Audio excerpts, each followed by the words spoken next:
Assalamualaikum warahmatullahi wabarakatuh.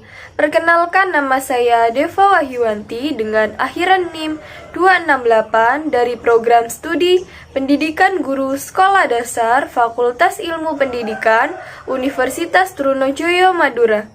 Di sini saya akan presentasi PPT saya dengan mata kuliah Pendidikan Seni di SD dengan dosen pengampu Bapak Fariska Indra Perdana SPD MPD. Saya akan mempresentasikan PPT saya yang berjudul Istilah dalam Seni Sastra dan Kaitannya dalam Pendidikan. 20 istilah seni dalam seni sastra. Yang pertama ada alazon, yakni pelaku yang berperan sebagai pembual, pembohong, dan sebagainya. Yang kedua, ada cerita berbingkai, cerita yang di dalamnya mengandung cerita lain. Yang ketiga, ada rasionalisasi, proses cara pembuatan yang rasional menurut rasio atau menjadikan nisbahnya patut atau baik. Yang keempat, ada prefiks, yakni imbuhan yang ditambahkan pada bagian awal sebuah kata dasar atau bentuk dasar awalan. Yang kelima ada tajuk, yakni judul, kepala surat, atau makalah, surat kabar, dan sebagainya. Yang keenam ada biografi, yakni riwayat hidup yang ditulis oleh orang lain.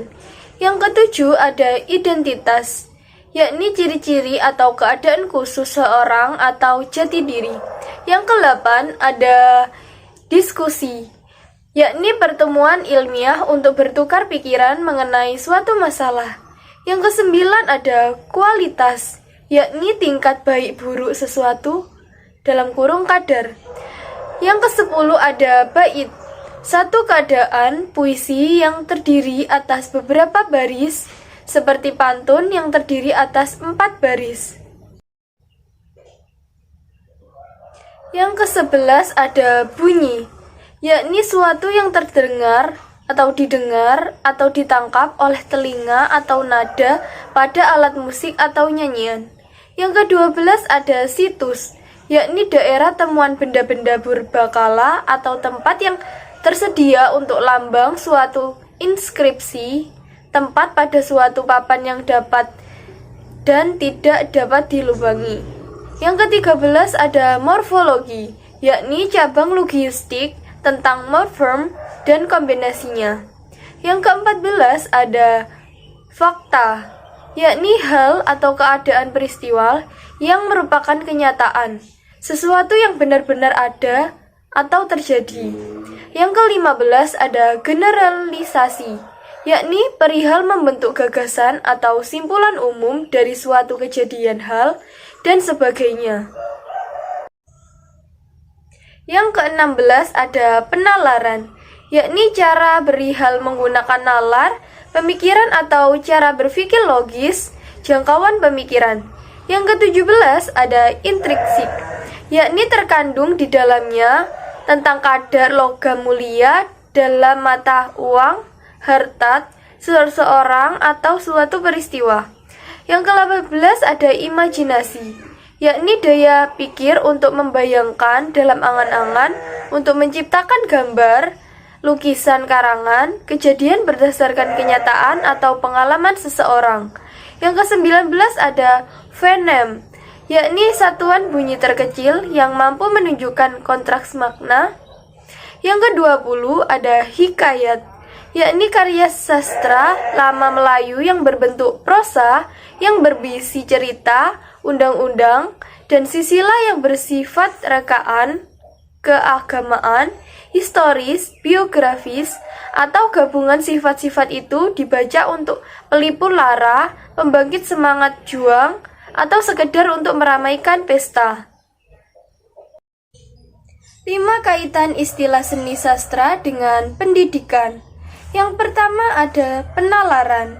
Kaitannya dengan pendidikan yaitu berhubungan dengan pelajaran matematika untuk mengetahui bagaimana cara menghitung contoh soal penalaran induktif dan deduktif. Yang kedua ada situs, Kaitannya dengan pendidikan adalah berhubungan dengan pelajaran IPS untuk mengajak peserta didik mengetahui tempat-tempat bersejarah atau daerah temuan benda-benda purbakala yang ada di Indonesia. Yang ketiga ada bunyi. Kaitannya dengan dunia pendidikan yaitu berhubungan dengan pelajaran SBDP mengenai praktek memainkan alat musik seperti memainkan pianika atau praktek menyanyikan lagu nasional dan lain-lain. Yang selanjutnya ada yang keempat, bait.